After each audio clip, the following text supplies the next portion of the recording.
Just you and me.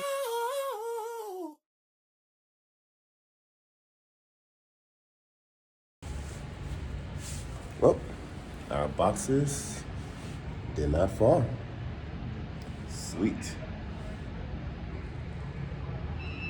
Yeah, we're good. So, once again, shout out to Mighty for the straps. Link down there in my description. Y'all go check them out. Get you some straps, headache racks, moving blankets, anything winches, winch arms, anything trucking products related. Go check them out. My link is down there in the description below. Mighty Products. It's upside down, but MYTEE. They will be at Matt's too. Stay tuned for more information on that. But anyway, let's get offloaded. So yeah, we're in there, right?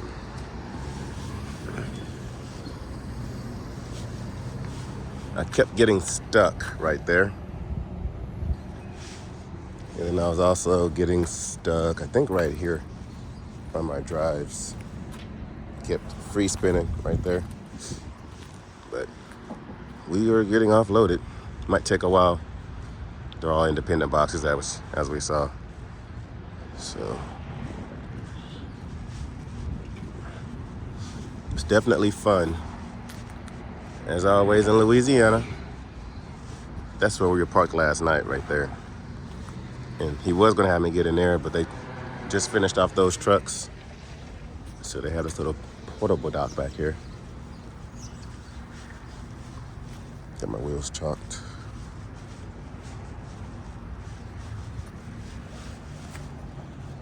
Dang. We're gonna be here for a while. I don't know if they're pulling off each independent one and putting it on pallets. Or that's what they're gonna do, because I haven't felt any, well, I felt some movement, but I guess they haven't taken anything off yet.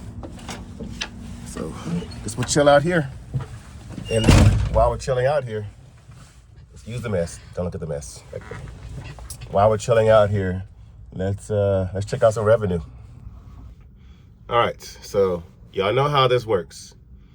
You have the gross amount, and then the load is broken up into two parts.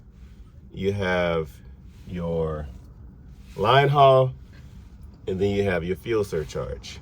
So Landstar takes 65% of the line haul. The fuel surcharge is given directly to us. Here's an example. This load here from Port Allen to Laredo paid $1,500, but it was broken up. The line haul is $1,350. The fuel surcharge is $150. You add both of those together, that's where you get your $1,500. Landstar takes 65% of the $1,350 of the line haul, and the fuel surcharge is 100% ours. So that's where we started our week. We started off our week in Port Allen, Louisiana, down to Laredo. Like I said, paid $1,500. Line haul paid $1,350. Fuel surcharge paid $150. Then while we were down in Laredo, we picked up a load, our usual load, our refrigerators, our transload at the terminal that goes up to Dallas, Texas, which is Wilmer, just southern Dallas. The gross amount was $1,165. Line haul paid $980. Fuel surcharge paid $185. So if you're looking at these two loads here, you see that the fuel surcharge pays on more on this load, and this load is a shorter distance, a way shorter distance. And so you can kind of negotiate on the fuel surcharge. These are set rates here because these are direct customers.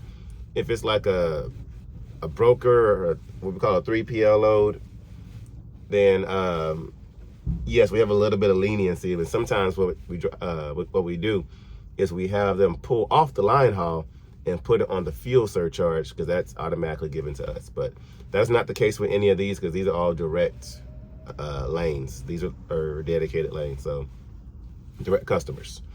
So like I said, Laredo to Dallas, the gross was $1,165. Line haul paid $980. Fuel surcharge paid $185. Next, we did head about an hour and a half east of Dallas to Tyler, Texas. To Houston, Texas. This load paid $1,090. Line haul paid $1,000. Fuel surcharge paid $90. This one took me straight home to Houston. As y'all see, the rate per mile on this one paid really good. But the revenue wasn't a whole bunch, which I didn't really mind it too much because I needed to go home anyway. I had some responsibilities to take care of, and so this is why we had a short week last week. And then so we only did 4 loads this week, so we have 1 more. And then while I was in Houston, I went to Southwest Houston, deadhead about an hour, right outside of Houston, in East Bernard, I believe it was called. Picked up a load. That one paid $1,230. The line haul paid $1,100. The fuel surcharge paid $130. So what we're going to do is add up all the line haul. The line haul collectively paid $4,560 times 65%. That's what I keep. I keep 65%, and Landstar keeps 35%. So that brought it to $2,965. The fuel surcharge collectively, which is mine, all that is mine, $555. So we're gonna add the $2,965 plus $555. It brought our total to $3,520 minus, I spent $1,000 in fuel last week. I only had a short week, so I didn't spend that much in fuel. So that brought it down to $2,520 minus about $215 in Landstar deductions. So that brought my bring home to $2,305 for a short week. Only 4 loads. I didn't do that much running at all last week. I think I had like, 2 days, a day and a half off or something like that. And we still did pretty decent. Now, if I had the Lone Star, it'd have been a different situation. When working with that fleet, they do their deductions a little bit different. They add up your gross. They don't worry about the fuel surcharge. They don't worry about the line haul. They add up the load gross. So the first one was Pennsylvania to Laredo, paid $1,500. Laredo to Dallas, $1,165. Tyler to Houston, $1,090. Houston to Lafayette, Louisiana, paying $1,230. Add those gross amounts together, we got $5,115 minus $1,000 in fuel, which I would have spent a lot more than that had I had the Lone Star. I probably would have spent between $1,300, maybe even $1,500 in fuel with that Lone Star. But we're going to compare apples to apples. So the way the fleet does it, they take your gross amount minus your fuel, and then whatever is left, if you're a company driver or if you're buying a truck from them, well, if you're a company driver or you have a truck note, you get 30%. So I'll explain that here in a little bit. So $5,115 minus $1,000 for fuel brought it down to $4,115. At 30%, it brought it down to $1,234.50. Minus, they charge us a trailer rental fee. They charge us to use a Landstar trailer, even though Landstar does not charge us, it's all included in the 35%, to use a Landstar dry van. They did not charge us, but the fleet did. The fleet charged us to use a Landstar trailer. They charged us $200 a week for that. And so if I would have had the Lone Star still with the truck note, it would have been $1,034.50. If I had the Lone Star paid off, which would have been 2.5 years or so from now, if I didn't have any breakdowns, which we knew was bound to happen. If I would have had the Lone Star still without a truck note, I would have brought home $1,857.50. That's after the trailer rental fee and all that kind of stuff. So with the fleet, if your truck is paid off, you get 50% after fuel. If you have a truck note, you get paid 30% after fuel. It's just a 20% difference. They take that and put it towards your truck principal. So with this truck, super short week, I would have brought home $2,305 versus with that truck note, I would have brought home $1,034.50. I've seen some of y'all in the comments say, this appears to be a SCAM.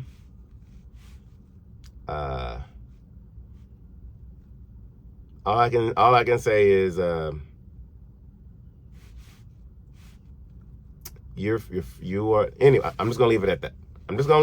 I'm not going to incriminate myself or anything, but yeah. But let's just say the Lone Star was paid off, $2,305 versus $1,857. So if you're comparing apples to apples, but I had a truck note, so you got to look at it different ways. So it would have been a $450 difference had the Lone Star been paid off, which would have been a long time from now, versus having that truck note of $1,034. That's less than half, guys. Less than half. So yeah, that is where we're at. So if you're ever planning on coming to Landstar, that's why, or even just being an owner operator, that is why I preach having a paid off truck, because it's brutal out here. It is definitely difficult, but having a paid off truck, you're able to have a lot more room to move. And I've been talking about booking loads the past couple of videos and how I usually do it. That's why I have more leniency on what I can book for that reason there. But that's why I preach no debt.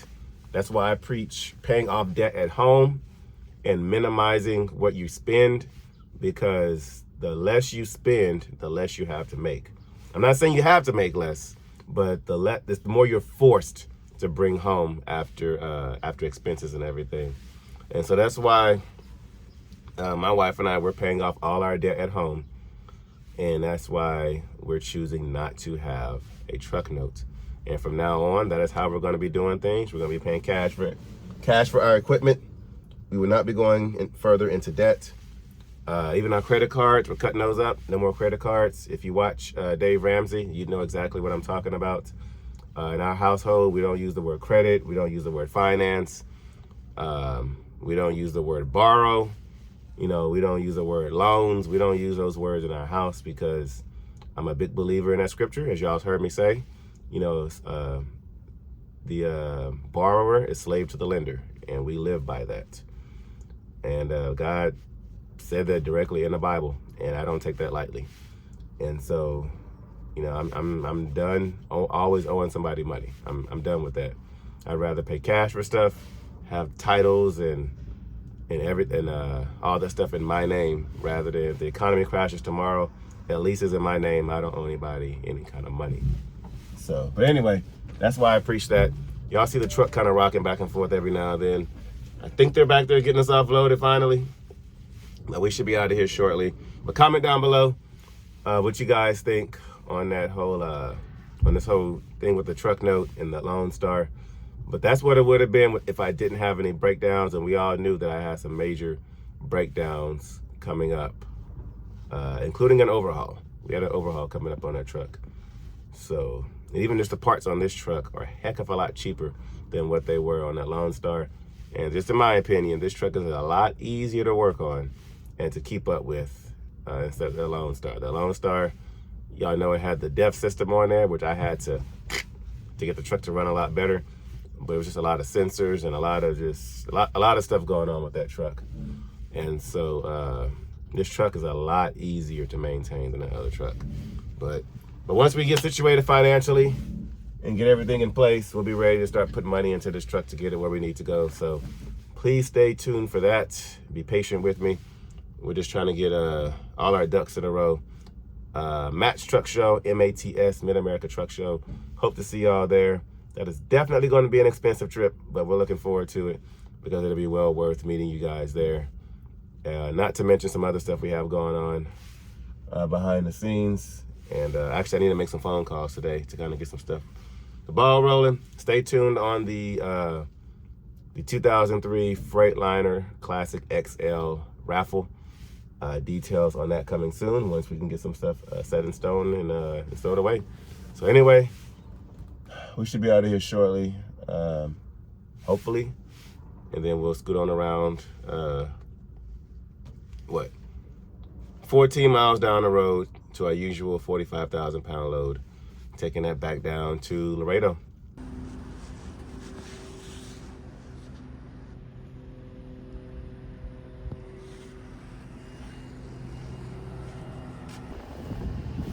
time to get out of here, finally. It's taking a few hours, but they were all individual boxes, so I knew it was gonna take a little while. Oh, I hear an air leak back here.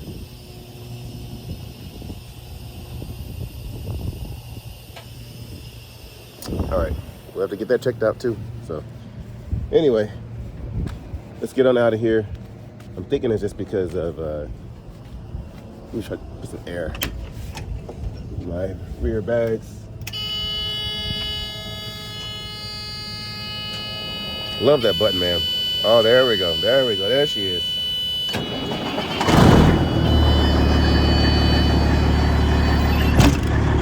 All right, let's get our paperwork. Get on out of here.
To this Walmart to get some coolant, and they only have 2 bottles left. So I'll look around at a few Walmarts when I get back home to Texas this weekend. But that sucks, man. Came here to get some coolant, and nope, only 2 for the heavy duty. So we'll try again somewhere else. All right, got me some Waffle House. I was gonna go to the Cane's that I usually go to, but I wanted something just a little bit different. Also, got some stuff from Walmart for the truck. Like, I have to get some ink pens and some notepads because it's difficult for me to always find something good to write on and to write with. So, Waffle House. Oh, and he has some shirts on sale too. Now, I've seen some of y'all in the comments, like, he wears the same thing every day. I sure do. Because when something is on sale, I buy a bunch of them. Like, look.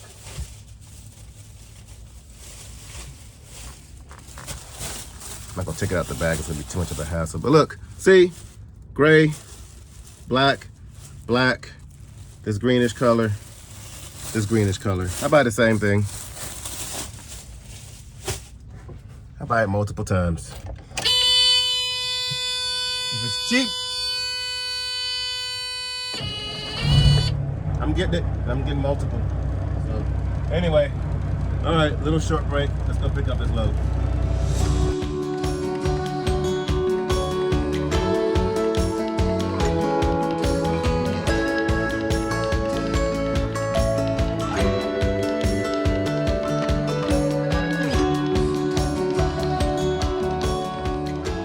All right, we've arrived. Actually, y'all, I've seen some of y'all have been in the comment section trying to, I guess, figure out how and where I got sick. And I'll tell you where I got sick at. I caught this pneumonia. Hey, look, Fidel, Dark. Another Landstar driver down there. But no, this is where I got sick, y'all, right here at this place. This is where my truck broke down, where the coolant ended up all over the ground, and I was out there fixing it, and it was like 45 degrees and raining. This is where I got sick, out there working on the truck in like 40-something degree weather in the rain. it was right after that is when I got sick. And it didn't, and I was wet all day because I didn't have a change. I had a change of clothes, but I think actually, yeah, I did. I changed clothes.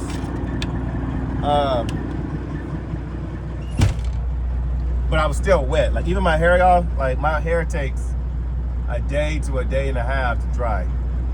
But I was wet, it was freezing cold. And so that's how I ended up getting sick, this pneumonia crap.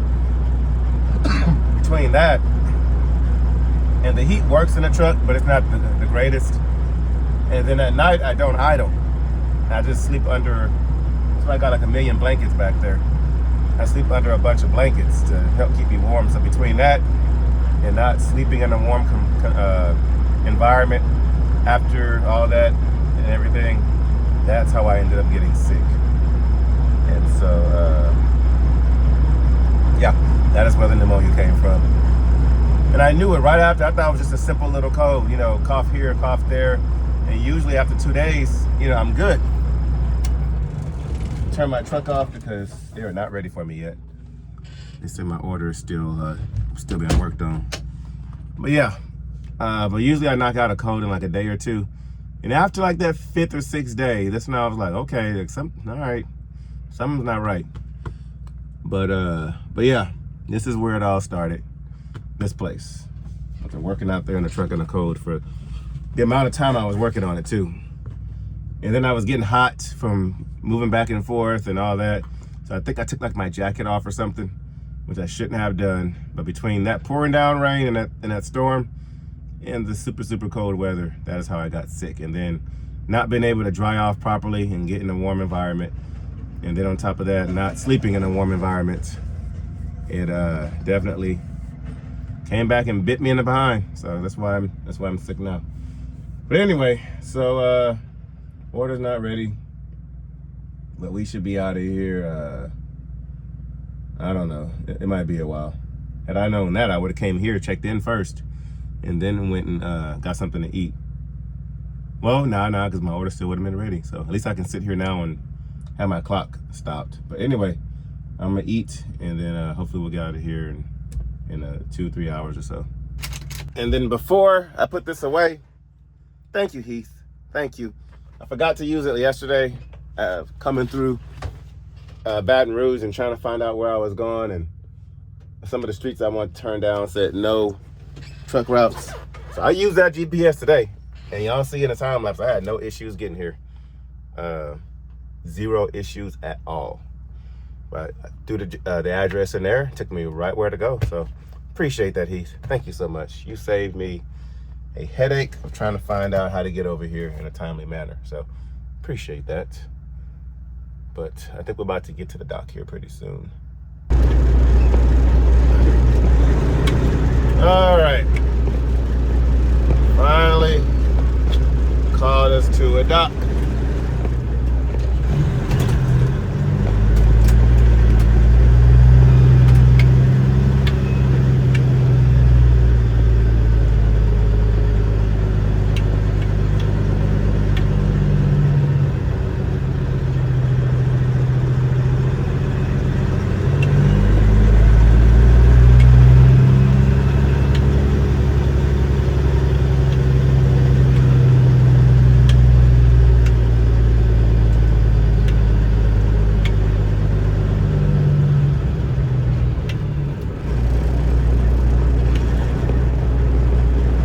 See it every week. I'm here every week, and I can never see the lines on the ground. Just guessing at this point, I think I got it.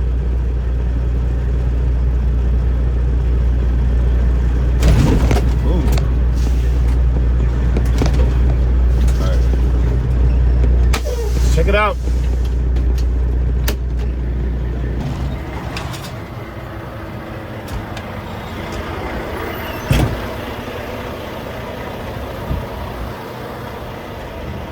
I don't hear the air leak anymore. The air leak I hear now is from his trailer, or his truck. Okay, looks like we're right on the line. See how you can't see nothing down there? Like very, like Barely. Yeah, I think we're down there all right.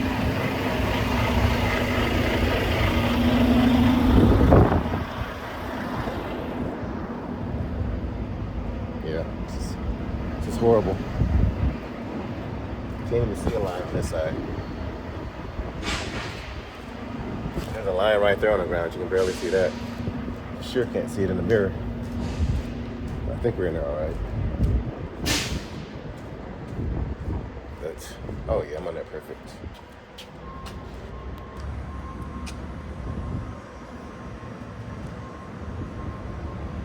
Okay. Yeah, we're all right. I guess you can kind of see the line right there. But there's one thing about Waffle House, it always puts me to sleep. So let me go ahead and finish taking my nap. And they should call me here in a little bit.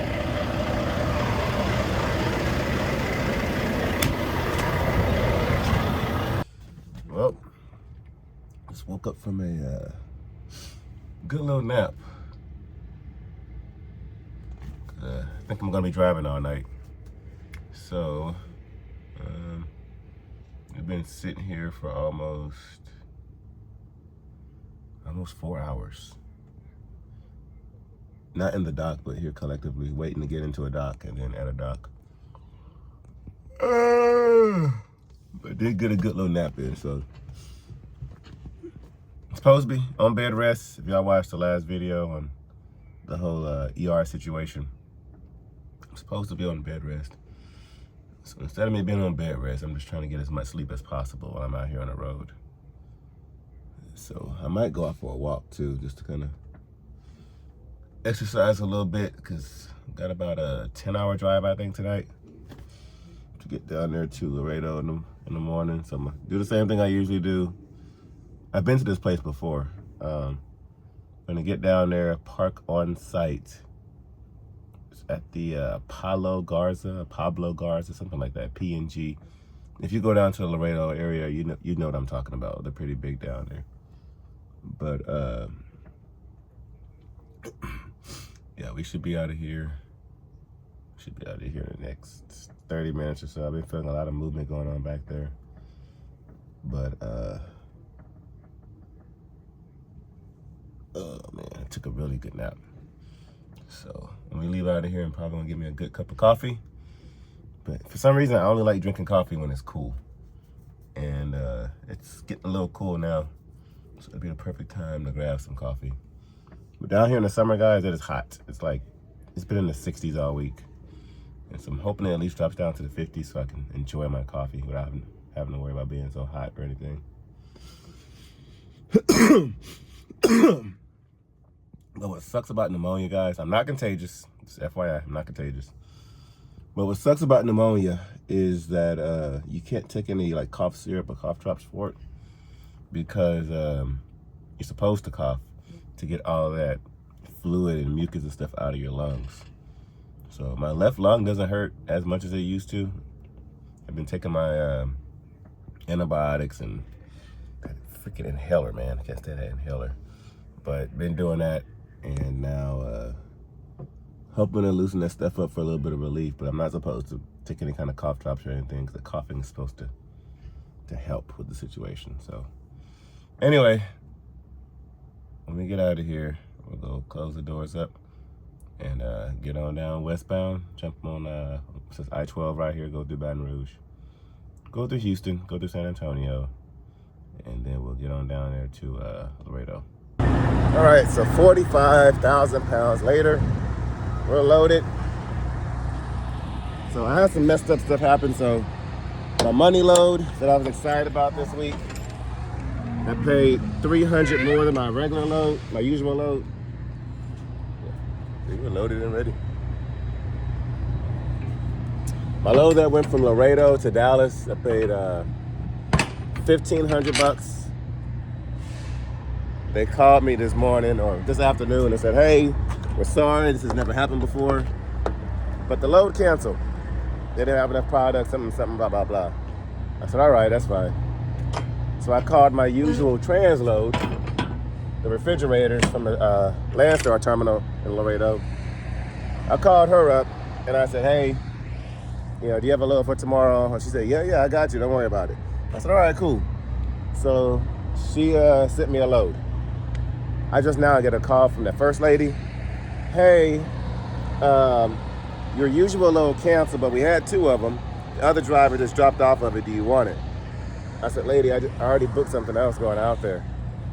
So there again went my money load. So yeah, so we'll be taking our usual refrigerators tomorrow. So that one pays $11.65 going to Laredo. The one that I wanted to take pays about $1,500. So we lost out after fuel, and I did the math and everything. Lost out about $250 I lost out on. But I didn't want to cancel that lady because she's been looking out for me all this time, my refrigerators. So I didn't want to cancel on her and hop back on that first load. So I went ahead and just kept it. But it cost us $250, but hey, it's a load. And at least I don't have to go through and cancel all the rest of my loads for the next 2 weeks. So anyway, we're all closed up. Let's get our paperwork, get our seal, and we'll be in Laredo bound. I want to go home, but we'll head straight down to Laredo. Forget it. Got about 600 and some miles to go. So get on out of here. I know. It's pitch black out here. I know. The other Landstar driver who was here earlier, we ended up having a really good conversation with him. Real cool dude, Dwayne. It was nice meeting you. Hope to see you again. He's also from Houston. But come to find out, guys, a lot of the loads that I've been running back and forth, even with the load that canceled earlier today, I was telling y'all about, and I told you the lady called me and said, hey, a driver canceled. Do you want that load? It was him. Some of the loads that I've been booking the past couple of weeks, he's been seeing them on the load board. He's been trying to call on them. Come to find out, I'm the one that had those loads. So I've been beating him by like minutes. We've been kind of running the same lanes. But we were talking about some of the loads that we run and some of the agency codes and all and blah, blah, blah. But he's like, I've been calling on these loads. I've been trying to book them and blah, blah, blah. He said, and they're already gone. And I'm like, well, what load was it? It was this load with this agency. I was like, oh, I'm the one that ran that load. Like, ah. So yeah, I've been beating him by, pretty quick with some of those loads. And so we kind of run the same lane. He's also from Houston, Laredo. But this load here from Port Allen, Baton Rouge down to Laredo. And then even some of the same loads I did, the one I did in Tyler, Texas, the one I did in Southwest Houston, the cabinets that I did the other day, including the load I did out of Waco the other day, the load that canceled today, and some of the other runs that I've been doing. He's been running those same lanes as me. And so yeah. But the more recent ones, he's been trying to book them, but he can't get a hold of them because I got them. So, cool dude. Nice to meet you, Dwayne, today. Be quicker. That's all I can say. Be quicker when it comes to booking these loads, because I'll be on them. I'll be on them like prey. But anyway, guys, it is dark out here. I'm not going to make y'all watch any time lapse out here in the dark. So, not as long of a video today. I ended up talking to Dwayne for a little bit and just having a really good conversation from trucker to trucker. He did give me some advice and some agencies to check out that are going to be really lucrative to what I got going on. So, blessed for that. But yeah, guys, let's get on out of here and get down to Laredo. Like I said, I'm not going to make y'all watch a time lapse or anything, but let me know what y'all think about that revenue that I talked about earlier. Sorry, y'all, I'm still a little bit of pain. Feeling better than I was, but still in some pain. But it's about 8 o'clock now. We're not going to get down there until about 5 in the morning, y'all. This is going to suck. But we ended up having a good conversation, so it is what it is. But yeah, guys. Anyway, this is Lone Star Texas Ranger signing off. I'll catch you at noon Central Standard Time on the next one.